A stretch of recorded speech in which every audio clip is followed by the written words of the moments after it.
સર્વે વિદ્યાર્થીઓને મારા નમસ્કાર। આજે આપણે ધોરણ 8માં હિન્દી વિષયમાં જે ઈદગાહ પાઠ છે એનો ચોથો ભાગ જોઈશું। તો અગાઉ આપણે જોયું કે હામિદ પોતે પોતાના મિત્રોની સાથે ઈદગાહ પહોંચે છે અને ત્યાં એના મિત્રો અલગ અલગ રમકડાની ખરીદી કરે છે, મીઠાઈ ખાય છે અને અહીંયા હામિદની પાસે ફક્ત 3 પૈસા છે। એટલે હામિદ એને સાચવી રાખે છે અને હવે હામિદ શું લે છે? ચીપિયો લે છે, લોખંડનો ચીમટો લે છે। હવે બધા જ એના જે મિત્રો છે એનાથી પ્રભાવિત થાય છે અને જે સમ્મી છે એને ખંજરી લીધી છે એટલે એનાથી પ્રભાવિત થઈને શું કહે છે? હું તને ખંજરી આપું, તું મને બદલામાં તારો ચીપિયો આપને। એટલે હવે આપણે જોઈએ કે હામિદ શું કહે છે। हामिद ने खंजरी की ओर उपेक्षा से देखा, बोला मेरा चिमटा चाहे तो तुम्हारी खंजरी का पेट फाड़ डाले। बस एक चमड़े की झिल्ली लगा दी, डब डब बोलने लगी। जरा सा पानी लग जाए तो ख़त्म हो जाए। मेरा बहादुर चिमटा आग में, पानी में, आंधी में, तूफान में बराबर डटा रहेगा। હામિદ જે છે એ ખંજરીની સામે ધ્યાન પણ નથી આપતો અને શું કહે છે કે મારો આ ચીપિયો છે એ એક જ મિનિટમાં તારી ખંજરીને નષ્ટ કરી શકે છે। ફક્ત એક ચામડાનું પડ લગાવી દીધું અને ડબ ડબ બોલવા લાગી। થોડું પાણી પડશે ઉપર તો હાલ જ એ નષ્ટ પામશે અને મારો જે આ ચીપિયો છે એ આગમાં, પાણીમાં, આંધીમાં અને તુફાનમાં પણ બરાબર ટકી રહેશે। શું વિશેષતા બતાવી ચીપિયાની? જુઓ, અહીંયા યાદ રાખવાનું છે તમારે કે ચીપિયો જે છે એ આગમાં, પાણીમાં, આંધીમાં અને તુફાનમાં બરાબર ટકી રહેશે। એને કંઈ થાય ના થાય, આગમાં તમે નાખો તો પણ કંઈ ના થાય, ગમે એટલા પાણીમાં નાખો તો પણ કંઈ ના થાય, આંધીમાં, તોફાનમાં કોઈ જગ્યાએ ચીપિયાને કોઈ કંઈ નુકસાન થઈ શકે એમ નથી। એટલે કે આ એની વિશેષતા થઈ। અને રમકડા જુઓ, રમકડા આ કંઈ પણ પરિસ્થિતિ સર્જાય તો રમકડા નષ્ટ પામે ને, તો અહીંયા એની શું કરે છે? ઉપેક્ષા કરે છે। चिमटे ने सभी को मोहित कर लिया, लेकिन अब पैसे किसके पास धरे हैं? फिर मेले से बहुत दूर निकल आए हैं, धूप तेज हो रही है, घर पहुंचने की जल्दी है, बड़ों से जिद करे तो भी चिमटा नहीं मिल सकता। हामिद है बड़ा चालाक, इसलिए उसने अपने पैसे बचा रखे थे। હવે જુઓ, બધા પ્રભાવિત થઈ જાય છે આ ચીપિયાથી, પણ હવે કોઈની પાસે પૈસા નથી। હવે બધાને ચીપિયો જોઈએ છે પણ પૈસા ક્યાંથી લાવે? હવે જે મેળો જ્યાં હતો ત્યાંથી ખૂબ જ આગળ આવી ગયા છે, મોટા લોકો સાથે તેઓ જીદ કરે તો પણ હવે એમને ચીપિયો મળે તેમ નથી। પણ અહીંયા જે હામિદ છે એ તો ખૂબ જ હોશિયાર હતો, એને પોતાના પૈસા છે એ બચાવી રાખ્યા હતા। એ જેવી તેવી કોઈ બિનઉપયોગી વસ્તુ લેવા માંગતો નહોતો। औरों ने 3-3, 4-4 आने पैसे खर्च किए पर कोई काम की चीज़ न ले सके। हामिद ने 3 पैसों में रंग जमा लिया। सच ही तो है, खिलौनों का क्या भरोसा, टूट फूट जाएंगे, हामिद का चिमटा बना रहेगा बरसों। હવે જો રંગ જમાના યાની કે પ્રભાવિત કરના, હામિદના ચિમટાએ બધાને પ્રભાવિત કરી દીધા અને શું કહે છે કે આ જે રમકડા છે એનો શું વિશ્વાસ, ગમે ત્યારે તૂટી ફૂટી શકે છે અને આ ચીપિયો છે એ વર્ષો સુધી ચાલશે, એને કંઈ થવાનું છે? નથી થવાનું। એટલે એને એક ઉપયોગી વસ્તુ લઈ લીધી એટલે બધા એના ઉપર પ્રભાવિત થઈ જાય છે। मोहसिन ने कहा जरा अपना चिमटा दो, हम भी देखें, तुम हमारा बिस्ती लेकर देखो। महमूद और नूरे ने भी अपने अपने खिलौने पेश किए। હવે મોહસિન પણ શું કહે છે કે મને તારો ચીપિયો બતાય ને અને હું તને મારો બિસ્તી બતાવું। એની સાથે સાથે મહમૂદ અને નૂરે પણ પોતપોતાના રમકડાઓ પેશ કરે છે, એટલે કે બતાવે છે, રજૂ કરે છે। हामिद को इन शर्तों को मानने में कोई आपत्ति નથી। હવે હામિદને આ જે એમની શરત હતી કે તું અમારું રમકડું જો, અમે તારો ચીપિયો જોઈએ, એમાં એને કોઈ વાંધો નહોતો। चिमटा बारी बारी से सबके हाथ में गया और खिलौने बारी बारी से हामिद के हाथ में आए। कितने खूबसूरत खिलौने थे। હવે રમકડાઓ તો ખૂબ જ સુંદર જ હોય, બરાબર। બધા હામિદનો ચીપિયો જોવે છે અને હામિદ જે છે એ બધાના રમકડાઓ જોવે છે। रास्ते में महमूद को भूख लगी। उसके बाप ने केले खाने को दिए। महमूद ने केवल हामिद को अपना साथी बनाया। उसके अन्य मित्र मुंह ताकते रह गए। यह उस चिमटे का प्रभाव था। જુઓ, એક જે ચીપ્યો છે ફક્ત એ હામિદને બધાથી પ્રભાવિત કરી દે છે. એક હામિદની જે ચાલાકી જે હોશિયારી છે, હોશિયાર જે છોકરું હોય એને મિત્ર કોણ ના બનાવવાનું પસંદ કરે? એટલે બધા હવે હામિદથી પ્રભાવિત થઈ જાય છે. કેમ? એની હોશિયારી જોઈને. એટલે અહીંયા હવે મહમૂદ એને મિત્ર બનાવી દે છે.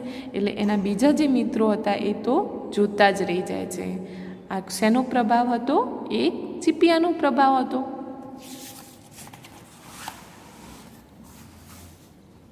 11 बजे सारे गांव में हलचल मच गई। मेले वाले लौट आए। मोहसिन की छोटी बहन ने दौड़कर बिस्ती उसके हाथ से छीन लिया और मारे खुशी के उछली तो मियाँ बिस्ती नीचे आ रहे और सुल्लोक सिधारे। सुल्लोक सिधारना यानी कि मर जाना મુહાવરો છે. હવે જુઓ, જ્યારે ઘરે આવે છે 11 વાગે એટલે શું થાય છે?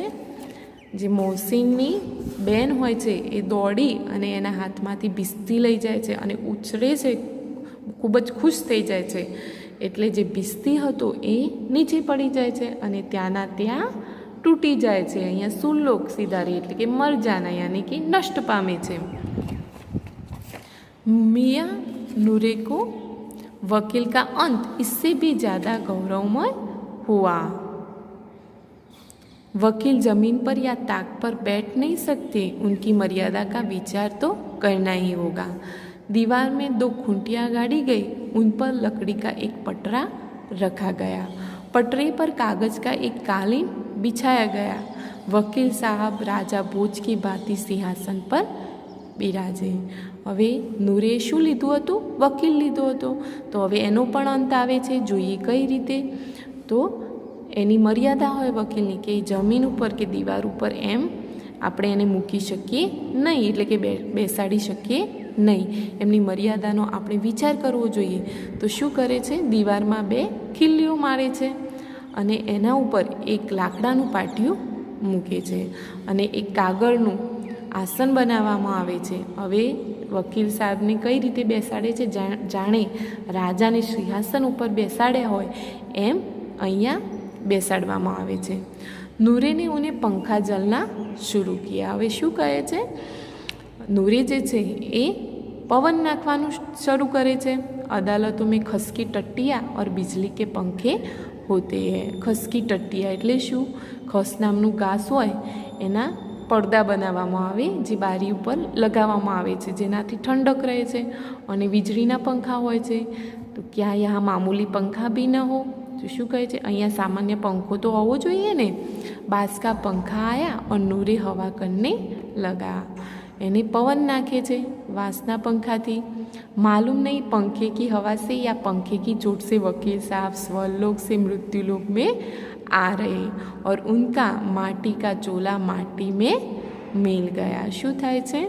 પવન લગાવે છે ને એના ઉપર એટલે એની ઝાપટ અડી જાય છે અને અહીંયા જે વકીલ સાહેબ છે એ નીચે પડી જાય છે અને એમનું પણ અહીંયા મૃત્યુ થઈ જાય છે, એટલે કે નષ્ટ પામે છે. હવે અહીંયા મુહાવરો છે, માટી કા ચૂલા માટી में मिल जाना यानी कि मर जाना. देखिए माटी का चूल्हा माटी में मिलना यानी कि मर जाना. એટલે અહીંયા જે વકીલ સાહેબ છે એમનો પણ અંત આવી જાય છે. फिर बड़े जोर शोर से मातम हुआ और वकील साहब की अस्थियाँ धूरे पर डाल दी गई. શું થાય છે? એટલે કે જે વકીલ સાહેબ છે એમના એક એક ભાગને પછી કચરા ભેગું કરવામાં આવે છે. अब मियाँ हामिद का हाल सुनिए. अमीना उसकी आवाज़ सुनते ही दौड़ी और उसको गोद में उठाकर प्यार करने लगी. એની માને ખબર પડે છે કે હામિદ આવી ગયો એટલે એ દોડે છે અને એને ખોળામાં લઈ લે છે. सहसा उसके हाथ में चिमटा देकर वह चौंकी. એ ખૂબ જ આશ્ચર્ય થાય છે. ક્યારે? એના હાથમાં ચીપિયો જોવે છે ત્યારે यह चिमटा कहाँ से लाया? मैंने मोल लिया, मैं खरीद्यो છે એવું હામિદ કહે છે. કે પૈસે મેં? કેટલા પૈસામાં? 3 પૈસે દીએ. શું કહે છે? 3 પૈસા આપ્યા. અમીનાને છાતી પીટ લે. છાતી પીટના યાની કે દુઃખ પ્રગટ કરના. પોતે દુઃખ વ્યક્ત કરે છે કે આ તે શું કર્યું. યહ कैसा बेसमझ लड़का है कि दोपहर हुआ कुछ खाया न पिया, लाया क्या? चिमटा. શું કહે છે કે આ કેટલો ગાંડો છોકરો છે કે પોતે કંઈ ખાધું નથી, કંઈ પીધું નથી અને એક ચીપિયો લઈને આવ્યો. सारे मेले में तुझे और कोई चीज़ न मिली जो यह लोहे का चिमटा उठा लाया. શું કહે છે? તને આખા મેળામાં કંઈ બીજું મળ્યું નહીં તે તું આ લોખંડનો ચીપિયો લઈને આવ્યો. ખૂબ જ ગુસ્સે થાય છે. हामिद ने अपराधी भाव से कहा, तुम्हारी उंगलियां तवे से जल जाती थी इसलिए मैंने लिया. શું કહે છે? તું જ્યારે રોટલી બનાવતી હતી ત્યારે એને તવીમાંથી ઉતારતી વખતે તારી આંગળીઓ બળી જતી હતી, ત્યારે હું એ જોઈ શકતો નહોતો, માટે હું આ ચીપિયો લાવ્યો છું. બુઢિયા કા ક્રોધ તુરંત સ્નેહ મેં બદલ ગયા. જે ગુસ્સો હતો એ પ્રેમમાં બદલાઈ જાય છે. કેમ બદલાઈ ગયો? જ્યારે હામિદે કહ્યું કે તારી આંગળીઓ દાઝી જતી હતી. ક્યારે? જ્યારે તું રોટલીને તવી ઉપરથી ઉતારતી હતી ત્યારે, માટે હું તારા માટે ચીપિયો લાવ્યો છું. बच्चे में कितना त्याग, कितना सद्भाव और कितना વિવેક હે. આ વાત ઉપરથી આપણને ખ્યાલ આવે કે આટલું નાનું બાળક છે અને જે એને ત્યાગ આપ્યો છે, ત્યાગ કેવો આપ્યો છે? એને મીઠાઈ નથી ખાધી, એને રમકડા નથી લીધા, એને કંઈ ખાધું પીધું નથી, એ ભૂખ્યો રહ્યો છે. એ ત્યાગની અહીંયા વાત કરવામાં આવી છે. અને એને પોતાની દાદીનો વિચાર કર્યો છે કે એને કેટલી તકલીફ છે, તો એના માટે હું ઉપયોગી વસ્તુ લઈ જાઉં, એ એનો ત્યાગ છે અહીંયા. અને કેટલી સદ્ભાવના એના અંદર છે અને કેટલો વિવેક છે એ આપણે અહીંયા सीखवानु है. दूसरों को खिलौने लेते और मिठाई खाते देखकर इसका मन कितना ललचाया होगा. કેટલી એને લાલચ થઈ હશે જ્યારે બીજા છોકરાઓ રમકડાઓ લેતા હશે, મીઠાઈઓ ખાતા હશે, પણ અહીંયા એને કેટલો સંયમ રાખ્યો છે એ આપણે જોઈ શકીએ છીએ. ઇતના જપ્ત ઇસે હુઆ કેસે, આટલું જપ એને કઈ રીતે થઈ શક્યો હશે. અમીના કા મન गदगद हो गया. वह रोने लगी, दामन फैलाकर हामिद को दुआएं देती जाती थी और उसकी आंखों से आंसू की बड़ी बड़ी बूंदें गिरती जाती थी. हामिदનો આ ત્યાગ જોઈ અને અમીના શું કરે છે? એને દુઆઓ આપે છે અને એની આંખોમાંથી આંસુ તો બંધ થતા નથી અને ખરેખર એને ખૂબ જ પ્રેમ કરે છે. તો અહીંયા જે હામિદનો ત્યાગ છે, જે સદ્ભાવના છે અને જે વિવેક જેવા ગુણ છે એ આપણામાં પણ વિકસે એવો આપણે પ્રયત્ન ચોક્કસથી કરીશું.